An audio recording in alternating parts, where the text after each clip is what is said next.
Welcome to the Fear and Greed Daily Interview. I'm Sean Aylmer. During much of the pandemic, the UK has been the subject of a great deal of scrutiny.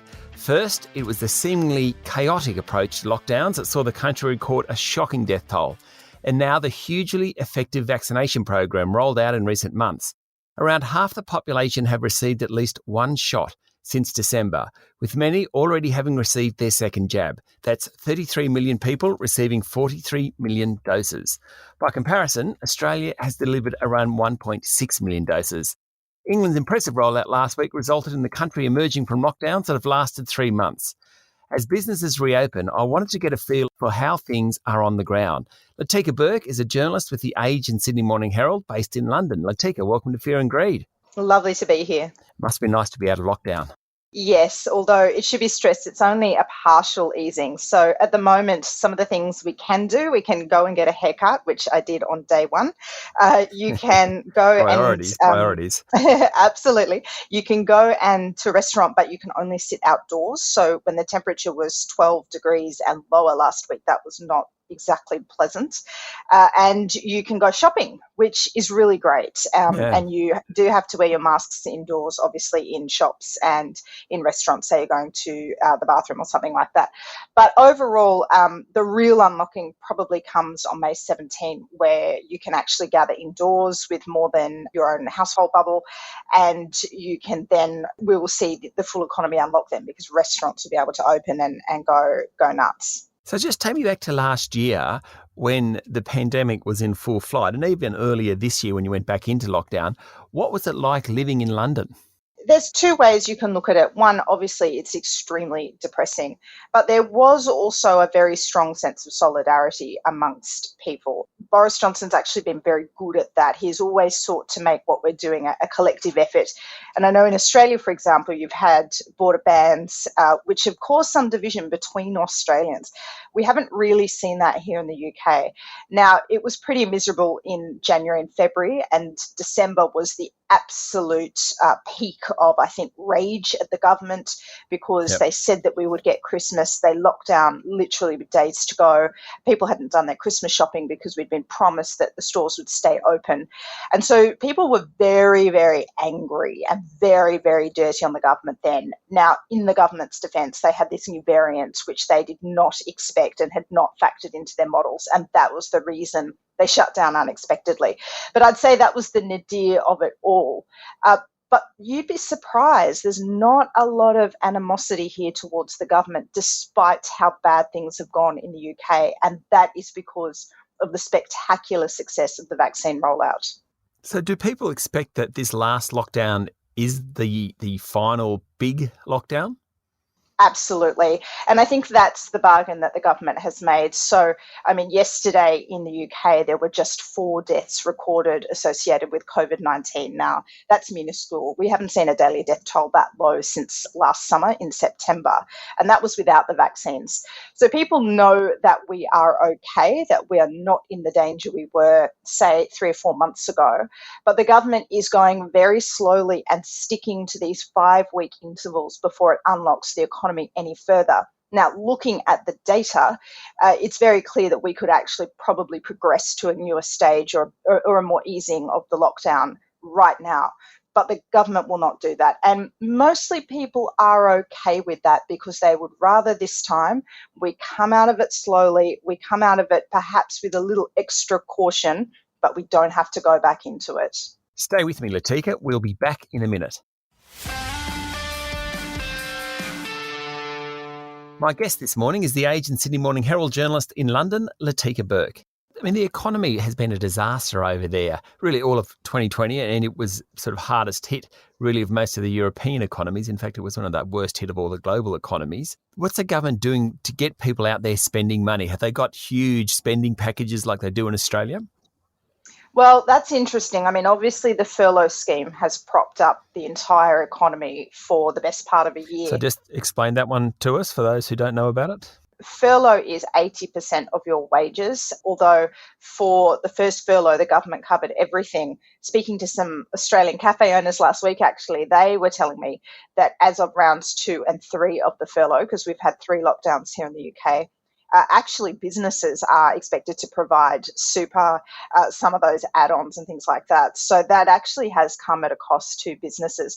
But unemployment has remained very stable and low. And that is, of course, because the government's propping up everything. Now, last summer, we saw this scheme, which I know in New South Wales the government is copying, called Eat Out to Help Out. And that was a scheme where you were encouraged to go back into restaurants, not just outdoors, indoors, and the government would give you 10 quid off your meal per person. Now, that was a spectacular success, but it was also largely seen, although there's not a lot of data to back this up, but it was widely become to be viewed as a scheme that helped then spread the coronavirus into the winter season and the second wave. Now, we haven't seen the government opt for a scheme like this again this year, and I think it's two reasons. One, there's probably no need. So the early data coming out from last week, which was our first week out of lockdown, has blown expectations. Retail spending was higher than expected. For example, on Saturday, I tried to book an outdoor hospitality venue with two of my girlfriends here. The entire London was booked out. Wow. So you could not get a spot anywhere. Now, that's a very similar story for the last few nights in London. And today the weather here is 17 degrees, which I know doesn't sound very exciting to an Australian. But in London at this time of the year, that's the warmest we've been, bar a couple of days at the start of lockdown. So tonight I'm heading into Soho and I expect to see it absolutely jam-packed outdoors. And certainly last night it was too. So there's a lot of optimism that the bounce back may be better than people were expecting. And certainly I wrote a story last week about some Australian cafe owners, and they expressed the same. They said, a couple of months ago, if you'd come in to talk to me, I probably would have been very negative about the outlook ahead. Now, seeing the energy that is out there, the pent-up demand, the willingness for consumers to spend, I'm feeling a lot more positive about this year.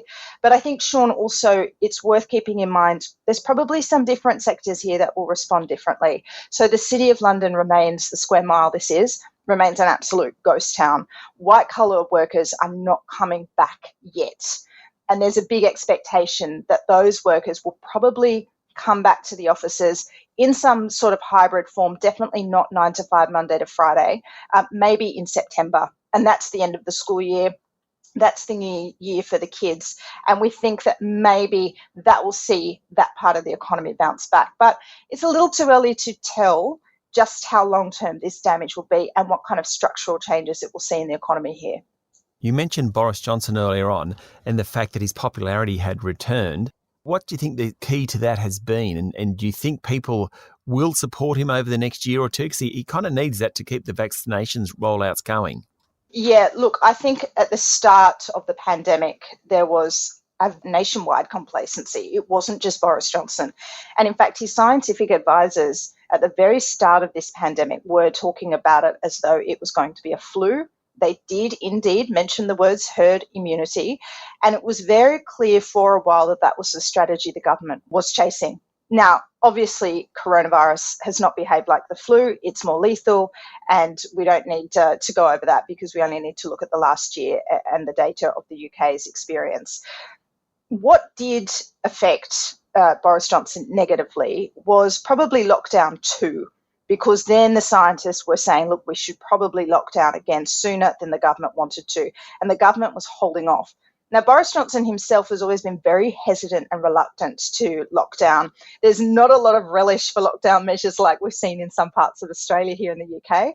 But in the end, and keep in mind, he nearly lost his life to this virus this time last year. He became very, very resolute about stricter health measures. So I'd say he gets a little bit of leeway because I think the first 6 months everybody accepted that the government was struggling just as much as we were struggling to understand what was happening. In the middle of the year and particularly at Christmas, I think the rage was very, very strong and deservedly so. Now, though, Sean, the picture is completely different. I mean, the spectacular success of the UK's vaccine program is not just good in Europe, it's world leading. Yeah, incredible job that. We'll be back with more in a moment. I'm talking to Latika Bourke, based in London for the Sydney Morning Herald and The Age. Just wondering, while I've got you here, Latika, a couple of other things. Brexit. Is anyone talking about Brexit anymore? It was going to be a calamity, but it seems to not be too bad. Sean, this is the best question because it's astounding. I mean, I have gone to my local pot plant place, for example, and a couple of my fashion retailers. You cannot get stock. For the first Oh, 2 months, they couldn't get anything in. Everything was being held up in customs. There are certain online retailers that now won't ship to you from Europe, which is greatly distressing for my wardrobe, Sean.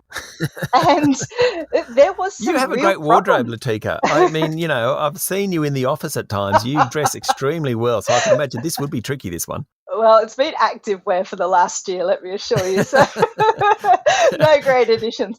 But getting back to the serious points, there were actually big stock shortages. Retailers were having a lot of trouble getting stock in. It was costing more. So my local pot plant store, for example, says every piece they now ship in is going to cost about £1 or two more for the moment they're choosing to absorb those costs. But because of how badly the pandemic was raging at the time Brexit came into effect, there was very little discussion about Brexit. And so the government almost dually wins here because the effects of Brexit are not only being concealed by the effects of the pandemic, but the news attention to it is also just about nil because everybody has been so focused on the pandemic. And I think looking a little more laterally, Sean, that's a worry for the rest of Europe. Because where there are Brexit tendencies, the hope was they would be able to point to the UK and say, look, it's been an absolute disaster for their economy compared to the rest of Europe. Now that narrative is not going to be available to Europe, which is still stuck in lockdown measures. Their vaccination programs have not run as well as the UK's, and the UK is going to be first out and hopefully enjoying the economic rebound. I hope so. And then the only thing that could possibly knock off COVID-19 from the front pages over there would be football. Just your take on the Super League, the breakaway Super League. I mean, there certainly is a lot of outrage over there. Oh, yeah, it's going absolutely mental. The memes are quite hilarious going around. Now, I'm a Tottenham Hotspur fan. Oh, so as am I. Come on, you Spurs. Are you? Great, yes. So everybody is having great delight in saying just how much silverware we would have contributed to the grand total of the English team, which, of course, is none. Not much. And then, no, it's absolutely mental. It's going mental. The government has really interestingly come out extremely strongly against this. Now, I mean, football clubs at the end of the day are private organisations, and yet the government is threatening all sorts of state intervention to block this from happening, including banning participating English players from joining in the international team. So whether the Super League gets up or not remains an open question, but either way, the damage will be extraordinary, not just at a governmental level, of course, but at the fan level too. It is going berserk here. Latika, thanks for talking to Fear and Greed. Pleasure. That was Latika Bourke, journalist for The Age and the Sydney Morning Herald, joining us from London. And join me every weekday morning for the full Fear and Greed podcast, the business news you need for a successful day. I'm Sean Aylmer. Enjoy your day.